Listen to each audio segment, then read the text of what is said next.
안녕하세요.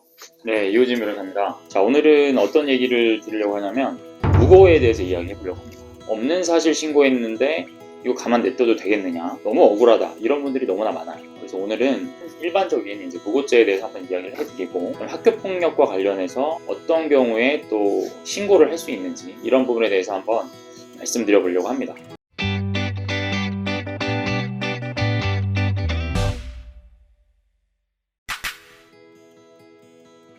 무고가 어디에 나와 있냐면 형법에 나와 있는데요. 형법 제156조에 나와 있어요. 타인으로 하여금 형사처분 또는 징계처분을 받게 할 목적으로 공무소 또는 공무원에 대하여 허위의 사실을 신고한 자는 10년 이하의 징역 또는 1,500만 원 이하의 벌금에 처한다.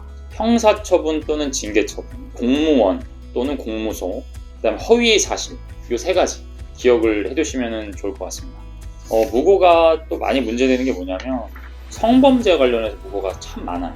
뉴스를 좀 보면 일단 지르고 보는 무고죄 급증, 처벌 강화하면 사라질까. 무고죄가 이제 발생하는 것이 2016년에는 3,600건 정도 됐었는데 2020년에는 4,600건 정도로 이렇게 늘어났다. 성범죄, 무고죄 관련해서 형량을 강화해야 될지 말아야 될지 이런 것과 관련해서 굉장히 논쟁이 많습니다. 직장 동료랑 성관계를 맺고 어떤 여성이 성폭행을 당했다. 고소를 했어요. 나중에 보니까 이러저러한 이유로 혐의가 없는 것으로 판단이 됐고 상대 측 그 남성이 이 여자분을 무고죄로 고소해서 오히려 이 여성분한테 징역 2년이 선고된 그런 케이스가 있습니다. 나는 원하지 않았는데 이 남자가 나를 억지로 강간을 했다. 근데 알고 보니까 강간이 아니라 화간이었다는 거죠. 이제 그런 거를 이제 성범죄 관련해서 치밀하게 다투는 것 중에 하나입니다. 어떤 여성분이 어떤 남성분한테 나는 지금 강간을 당했다. 어떤 남자한테 이렇게 주장하면서 언제 어디서 이렇게 강간을 당했다. 이렇게 주장할 수 있죠. 그다음 여러 번 강간을 당했으면 몇 회 언제 이렇게 당했다라고 이야기할 수 있고 뭔가 이렇게 잠에 빠져서 뭔가 좀 정신이 없을 때 뭔가 성관계를 했다라든가 이런 부분을 많이 주장을 합니다. 그러면 보통은 이것과 관련해서 남성이 주장하는 거는 언제는 성관계를 하지 않았고 언제는 이 여성분이 술에 취하지 않았었고 그 다음 성관계를 하고 나서도 이 여성이 만약에 강간을 당했다라고 하면 본인한테 먼저 연락을 한다거나 호의적인 어떠한 대화를 나눈다거나 이러진 않겠죠. 아니면은 강간을 당했다는 여성이 쇼핑을 했다 바로, 아니면은 SNS에서 밝은 모습으로 무슨 그러한 사진을 업로드했다, 이런 부분들을 많이 항변 사유로 주장을 합니다. 그리고 실질적으로 그런 항변이 많이 인용이 돼서 통상 생각할 때, 상식적으로 생각할 때 강간을 당했다라는 여성이 하지 않을 만한 행동들이죠. 이런 부분들을 많이 어필하게 돼 있어요. 그래서 제가 이제 예전에 성범죄 했던 사건들 중에서도 SNS에 강간을 당했다고 주장하는 여성이 거의 강간을 당했다라고 주장하는 시점 그 다음날 밝은 모습의 사진을 올린다든지 아니면 충분히 구조 요청을 할 수 있었는데 어디를 나갔다 왔는데도 구조 요청을 하지 않았다든지 이런 거는 분명히 보면은 강간이 폭행 협박에 의해서 억지로 하는 건데 억지로 했다라는 의미는 좀 많이 퇴색이 될 수 있겠죠. 이런 부분을 많이 입증을 해서 이제 무죄로 그렇게 풀려나게 되는 경우가 많습니다. 이제 이렇게 무죄로 풀려나게 되면 대부분 억울한 남성분들이 이제 무고죄로 상대방 여성을 고소를 하는 거예요. 그 대표적인 무고죄의 유형 중에 하나가 예전에는 꽃뱀이라는 게 있습니다. 꽃뱀. 서로 이제 합의하에 성관계를 했는데 나중에 오히려 강간을 당했다라고 고소를 하면서 그 고소하는 과정에서 이제 합의금, 이제 그런 걸 오히려 노려서 돈을 뜯어내는 그런 것들이 이제 대표적으로 이제 무고라고 할 수 있습니다. 저한테 이제 상담 오시는 분들 보면 우리 아들은 그런 적도 없는데 신고를 당했다. 우리 아들은 요만큼밖에 행위 안 했는데 굉장히 이걸 부풀려서 신고를 했다. 이래서 억울하다. 이런 분들이 많습니다. 일단 조금 결론부터 말씀드리면 전혀 없는 허위의 사실을 학폭위에 신고를 했다라고 하면 무고죄를 한번 고려해 볼 수 있습니다. 단 학폭위에서 조치 없음 처분을 먼저 받는 것이 첫 단추입니다. A 학생이 B 학생을 어떤 행동을 했다고 가해 행위를 했다라고 신고를 합니다. 근데 B 학생은 전혀 그런 행동을 하지 않았어요.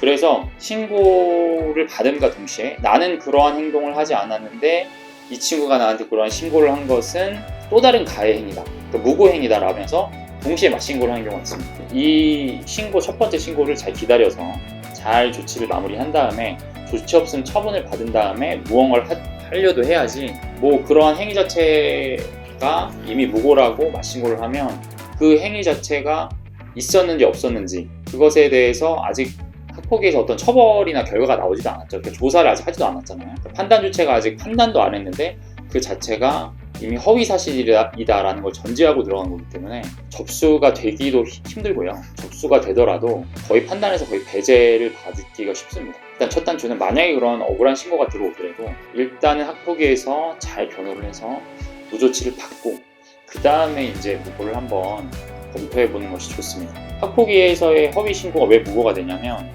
여기 아까 제가 말씀드렸듯이 무고죄에서 보면 타인으로 하여금 형사처분 또는 징계처분이라고 했어요. 학폭위 징계도 징계죠. 고소도 이제 형사처벌을 구하는 거긴 하지만 징계도 마찬가지입니다. 그 다음에 공무소 또는 공무원, 교육지원청에 설치된 학교폭력심의위원회, 공무원이죠. 공무소죠. 그렇기 때문에 포함이 될 수 있고, 그 다음에 허위 사실을 신고했다라고 하면 이제 또 당연히 무고가 될 수 있는 겁니다. 근데 참 어려운 부분이 그겁니다. 아예 없는 행위를 신고했다라고 하면 거의 무고가 되는 게 맞아요. 그래서 제가 실제로 했던 사례 중에서도 그러한 행동을 하지도 않았는데 여차저차한 다른 사정에 의해서 학폭위에 신고를 했던 경우가 있어요. 그래서 조치 없음을 받고 전혀 하지 않았던 행동이기 때문에 오히려 피해자 측을 무고로 형사 고소를 했습니다. 그 신고한 학생이 무고행위를 했다라고 수사기관에서 판단을 받고 소년재판으로 회부돼서 소년재판에서도 일정한 보호처분을 받았어요. 민사소송, 민사손해배상 청구까지 같이 들어가서 지금 진행 중인 사건이 또 있습니다. 그만큼 무고가 가능하다. 대신에 전혀 없는 사실이어야지 무고의 확률이 있습니다. 아까 말씀드렸듯이 무고가 굉장히 입증이 어렵습니다. 그렇기 때문에 만약에 어떠한 행동을 하긴 했는데 약간 좀 오해의 소지가 있었다라고 해서 피해자 측을 이제 본인에 대한 가해 행위로 받아들인 경우, 그러면 이 무고라는 게 주관적 의사와 관련이 있기 때문에 좀 그 사람이 진짜 이거를 알고 허위인 줄 알고 신고를 했는지, 그 다음에 본인이 착각했다라고 또 이야기하면 그만일 수 있거든요. 참 이 내심의 의사를 파악하는 것이 상당히 어렵다라는 걸 말씀드릴 수 있겠고요. 다만 이제 또 이런 건 있습니다. 그 판례를 보면 그 무고죄가 성립하려면 고의가 있어야 되거든요. 근데 고의에 있어서는 굉장히 좀 넓게 보고 있어요. 무고죄에 있어서의 범위는 반드시 확정적 고의임을 요하지 아니하고 미필적 고의로서도 족하다 할 것이므로 무고죄는 신고자가 진실하다는 확신 없는 사실을 신고함으로써 성립하고 신고 사실이 허위라는 것을 확신함을 필요로 하지 않는다라고 되어 있습니다. 말이 좀 어렵죠? 이 친구가 나한테 이러한 가해행위를 했어 라고 확신을 하고 신고를 하면 무고가 안 됩니다. 이제 가해자라는 입장에서는 내가 하지 않은 행동이라고 이야기를 해도 이 피해자 입장에서는 이러한 행동을 나한테 했다, 그 다음 그런 행위에 어떤 외형이 있다 라고 하면은 무고가 되긴 어려워요. 그런데 이것이 허위인 줄 알면서 신고했다거나 확신하진 않아요. 이게 허위일 수도 있겠다, 100% 진실이 아닐 수도 있겠다, 무고죄가 성립이 가능은 합니다. 이론적으로 입증이 어렵긴 하지만 이 친구가 확신 없는 사실을 신고해도 무고가 될 수는 있다. 이 부분에 있어서 나중에 무고죄로의 형사 고소를 진행한다고 하면 이게 키포인트입니다. 이 친구가 허위인 줄 알면서 신고했다, 내지는 확신이 없는 사실을 신고했다라는 걸 입증하면 행위의 외형이 있어도 무고죄로서 한번 혐의 입증을 할 수 있는, 상대방을 유죄로 만들 수 있는 여지가 있다라고 말씀을 드릴 수 있을 것 같습니다. 좀 정리를 하자면 무고죄가 상당히 좀 혐의 입증이 어렵다. 하지만 상대방이 어쨌든 허위임을 인지하거나 아니면은 확신 없는 사실을 신고했다라고 하면 무고죄로서의 역신고 내지는 역고소를 한번 고려해 볼 수는 있다라고 생각을 하시고, 일단 사안마다 다 다를 수 있습니다. 반드시 전문가와 상담을 받아보시고 고소를 진행하시기를 저는 추천을 드립니다. 오늘 영상 여기까지입니다. 감사합니다.